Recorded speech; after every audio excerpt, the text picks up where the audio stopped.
तो जय हिंद दोस्तों। कैसे हैं आप सभी? उम्मीद करते हैं आप सभी बढ़िया होंगे। तो सभी को जय श्री राम, हर हर महादेव, जय श्री कृष्णा। कैसे हैं आप सभी? आई होप आप सभी अच्छे होंगे, स्वस्थ होंगे, मस्त होंगे। तो सबसे पहले सभी को धन्यवाद और thank you, very very thank you. आज अपने इस चैनल एग्री अवैस यस्से वाला अपने इस यूट्यूब के ऑनलाइन प्लेटफॉर्म पर आप लोग के सपोर्ट से, आप लोग के सहयोग से अपना 1000 सब्सक्राइबर कंप्लीट हो चुका है। तो सभी का धन्यवाद अपने इस चैनल पर ऐसा सपोर्ट बनाए रखने के लिए। चलिए, तो एक बार फिर से स्वागत है आपका अपने इसी चैनल एग्री अवैस यस्से वाला पर। उम्मीद करते हैं आप सभी लोग अच्छे से अपने इस लाइफ टाइप को एंजॉय कर रहे होंगे। तो आज देखिए, हम आज इस वीडियो में बात करने वाले हैं कि आपका बहुत लोग का स्टूडेंट का कमेंट आ रहा था कि भैया काउंसलिंग में क्या होता है, काउंसलिंग कैसे, क्या चीज़ होती है, कौन कौन से स्टेप होते हैं, क्या चीज़। तो उन्हीं सब के ऊपर आज हम बात करने वाले हैं और कुछ और भी चीज़ें हैं। तो प्लीज़ वीडियो को एंड तक ज़रूर देखना, ठीक है? छोड़ना नहीं और स्किप बिल्कुल ना करना, इंपॉर्टेंट वीडियो है। क्योंकि आप लोग अभी 12th में हो और 12th से भी पास आउट हुए हो, तो कुछ लोग को काउंसलिंग के बारे में स्टेप हर चीज़ नहीं मालूम होती है। तो चलिए स्टार्ट करते हैं ज़्यादा देर न करते हुए। तो जी हाँ, चलिए स्वागत है आप सभी का। चल फटाफट अपने जो भी है चैनल को सब्सक्राइब कर लीजिएगा, साथ ही बेल आइकन को प्रेस कर लीजिएगा, क्योंकि अब आने वाले आपके जो भी फ्यूचर में वीडियो है आपके यूपी कैडेट से रिलेटेड, काउंसलिंग से रिलेटेड, सभी आपको समय से इन्फॉर्मेशन आपके इसी चैनल पे मिल जाएगा। चलिए तो स्टार्ट करते हैं ज़्यादा देर न करते हुए। तो सबसे पहले बात करते हैं कि यूपी कैडेट काउंसलिंग होता क्या है। देखिए भाई, जैसे ही आप लोगों ने यूपी कैडेट का एग्ज़ाम दिया होगा, ठीक, तो उम्मीद करते हैं सभी का एग्ज़ाम अच्छा ही गया होगा। तो उसके बाद काउंसलिंग, देखिए यूपी कैडेट में 2 फेज़ होता है एडमिशन का। मतलब एक तरह से 2 इसमें इंपॉर्टेंट फेज़ होते हैं, सभी को मालूम होगा। एक आपका होता है सबसे पहला तो जानते हो एग्ज़ाम का होता है, देन उसके बाद सेकंड आपका आता है काउंसलिंग का। अब काउंसलिंग होता क्या है, सबसे बड़ा सवाल यही है काउंसलिंग होता क्या है, क्या चीज़ होता है। तो काउंसलिंग एक तरह से समझ लीजिए आप, एक एडमिशन का एक स्टेप, पूरा एक प्रोसेस है, उसका नाम होता है काउंसलिंग।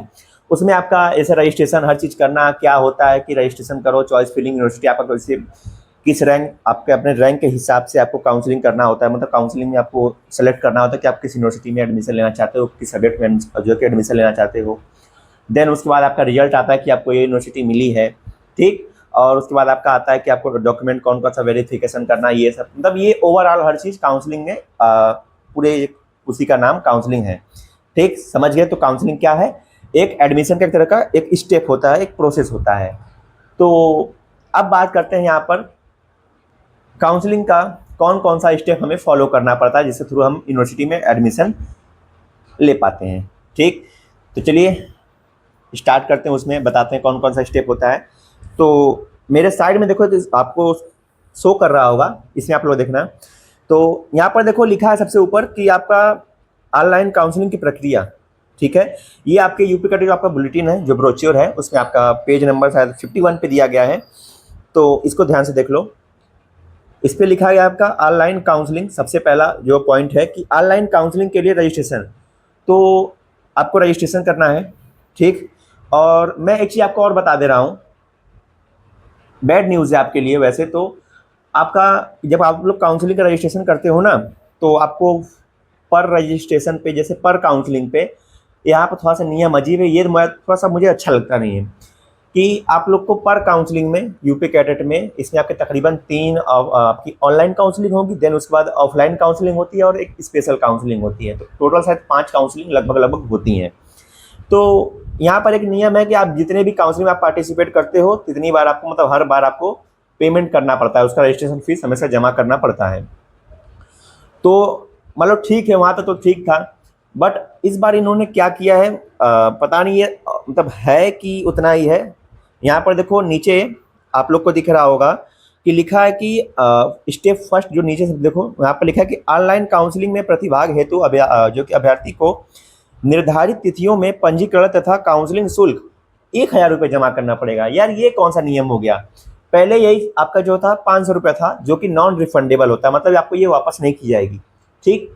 तो पहले ये सिस्टम चलता था कि काउंसलिंग का फीस रजिस्ट्रेशन का 500 रुपये होता था, 500 रुपीज़। अब इन्होंने ये बढ़ाकर यहाँ पर लिखा गया है कि 1000 रुपये। अब देखते हैं आपका जो काउंसलिंग स्टार्ट हो तो उसमें देखते हैं कितना फीस शो करता है।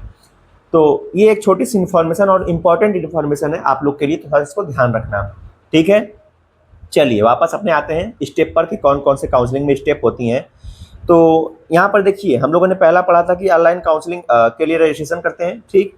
नेक्स्ट उसके बाद लिखा है कि ऑनलाइन आपका जो है कि चॉइस फिलिंग, यानी कि आपको चॉइस फिलिंग करना पड़ता है कि जैसे कि आपका सपोज रैंक अच्छी आई है तो आपको कौन सी यूनिवर्सिटी क्रम में भरना है चॉइस फिलिंग में, जैसे CSC यूनिवर्सिटी, उसके बाद आपका मेरठ यूनिवर्सिटी, उसके बाद आपका ND हो गया, फिर बांदा हो गया, फिर उसका कैंपस, ऐसे मतलब आपको अपना चॉइस फिलिंग भरना पड़ता है कि आपको कौन सी यूनिवर्सिटी चाहिए। सपोज जैसे कि आपका रैंक थोड़ी सी ज़्यादा है, आपको बाई चांस CSC नहीं मिलता है तो सेकंड में आप क्या भरते हो, प्रेफरेंस आपको देना पड़ता है, ठीक, समझ गए। फिर उसके बाद चॉइस लॉक, मतलब जब आप पूरा सेलेक्ट कर लोगे, पूरा चॉइस फिलिंग कर लोगे तो उसको लॉक करना पड़ता है, नहीं लॉक करोगे तो अपने आप वो लॉक हो जाता है, ठीक है। देन उसके बाद आपका आता है रिजल्ट। अब भाई सोचो कि ये कौन सा रिजल्ट आ रहा है यार, एक तो रिजल्ट आ ही गया हम लोग का, उसके बाद भी ये आपका रिजल्ट आता है कि आपको कौन सी यूनिवर्सिटी में कौन सा, जैसे आप लोग सब्जेक्ट जब सिलेक्शन करोगे वहाँ पे, जैसे आप सपोज आप BSc एग्रीकल्चर सेलेक्ट कर दिए CSC यूनिवर्सिटी, ठीक। तो उसके बाद आपको जब आपका वही रिजल्ट आएगा तो रिजल्ट आपको ये बताया जाएगा कि आपको ये यूनिवर्सिटी मिली है या फिर ये यूनिवर्सिटी का ये कैंपस मिला है और ये सब्जेक्ट उसका ऐसे BSc ऑनर्स एग्रीकल्चर मिला हुआ है, ठीक, समझ गए। देन उसके बाद यहाँ पर आपका 5वां स्टेप है कि आपका डॉक्यूमेंट अपलोडिंग। तो यहाँ पर आपको जितने भी आपके डॉक्यूमेंट हैं, डॉक्यूमेंट उससे पहले, हाँ चलो सबसे पहले ये बात करो फिर डॉक्यूमेंट पे आते हैं। तो आपको मैंने जो भी डॉक्यूमेंट बताए थे इससे पहले वाली वीडियो में, आपको सभी रेडी करके रख लेना है और उसको आपको यहाँ पर अपलोड करना है। उसके बाद आपका आता है कि डॉक्यूमेंट अपलोड कर लोगे तो आपको डॉक्यूमेंट का वेरिफिकेशन होता है, अगर कुछ उसमें डॉक्यूमेंट आपका गलत पाए जाते हैं तो वहीं पर आपको मतलब मैसेज आएगा कि आपका ये डॉक्यूमेंट गलत है, आपको इतने दिन के अंदर इसको सही करना है, समझ गए। सही करके वापस फिर से रीअपलोड करना है, आपको टाइम दिया जाएगा, अगर आप नहीं अपलोड करते तो आपका जो वहीं पर काउंसलिंग कैंसिल हो जाएगा, समझ गए, तो थोड़ा सा ध्यान रखना। चलिए, देन उसके बाद यहाँ पर लिखा है 6वें पॉइंट कि सिक्योरिटी फीस जमा करना। तो ये सिक्योरिटी फीस क्या है, सपोज जैसे कि आपको सीट अलॉट हो गई है, ठीक है, आपका पूरा डॉक्यूमेंट सही है, ठीक, समझ गए।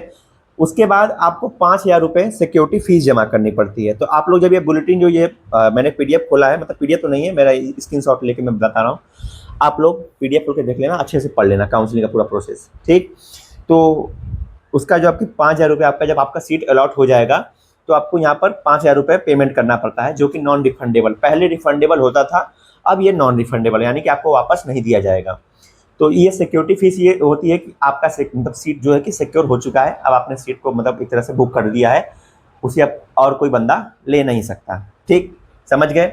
तो जैसे ही आप 5,000 रुपये पेमेंट करते हो, देन उसके बाद आपका जो कि प्रोविजनल अलॉटमेंट लेटर, जो कि आपका यहाँ पर 7वां पॉइंट है ना, प्रोविजनल अलॉटमेंट लेटर आता है। ये क्या होता है, ये प्रोविजनल आपकी अलॉटमेंट लेटर होता है, इसमें आपको लिखा होता है कि आपको इतने से इतने दिन के अंदर जो अभी आपको यूनिवर्सिटी अलॉट हुई है उस यूनिवर्सिटी जो कि यूनिवर्सिटी या फिर उस कैंपस में जाकर वहाँ पर आपका जो कि एडमिशन का प्रोसेस पूरा करना है, ठीक है।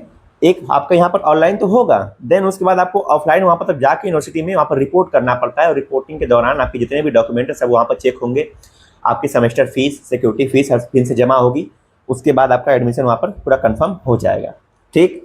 तो उसके बाद लास्ट वही आपका पॉइंट लिखा गया है कि आवंटित आपको अभ्यर्थी को संबंधित विश्वविद्यालय में प्रवेश प्रक्रिया व डॉक्यूमेंट वेरिफिकेशन किया जाना, मतलब वहाँ पर जाकर आपको डॉक्यूमेंट वेरिफिकेशन करना पड़ेगा, समझ गए।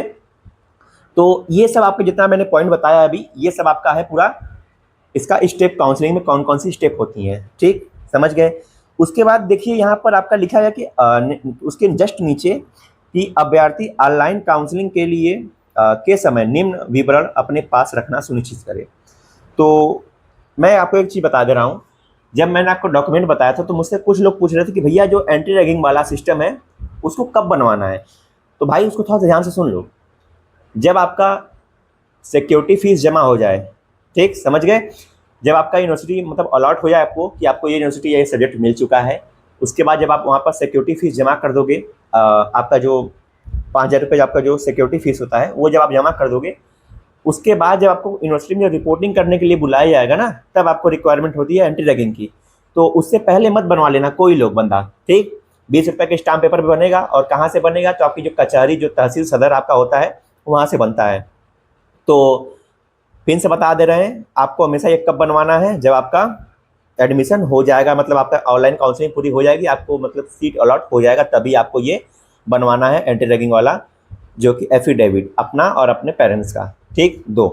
तो फिलहाल अभी नहीं बनवाना है काउंसलिंग में, जब काउंसलिंग हो जाएगा तब, ठीक, समझ गए।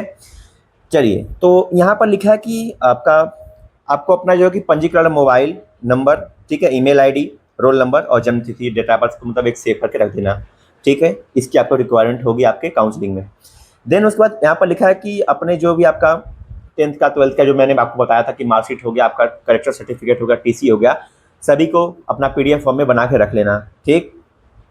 वही नेक्स्ट उसके बाद आपका लिखा है कि आपको जैसे आपका जो जाति और निवास प्रमाण पत्र, आपका जो है कास्ट सर्टिफिकेट, आपका जो डोमिसाइल है, उसको भी आपको एज अ, और आपका अगर आप जो कि पीडब्ल्यूडी में या फिर आप जो भी आपका स्पोर्ट पर्सन हो या फिर आपका डिफेंस पर्सन हो, ठीक, और आपके अगर यूनिवर्सिटी आप एम्प्लॉय में हो, अगर किसी कैटेगरी में आते हो, सभी का सर्टिफिकेट जो भी आपका है सभी को अपना पीडीएफ फॉर्मेट में बना के 1 MB के अंदर आपको बना के रखना है, ठीक है।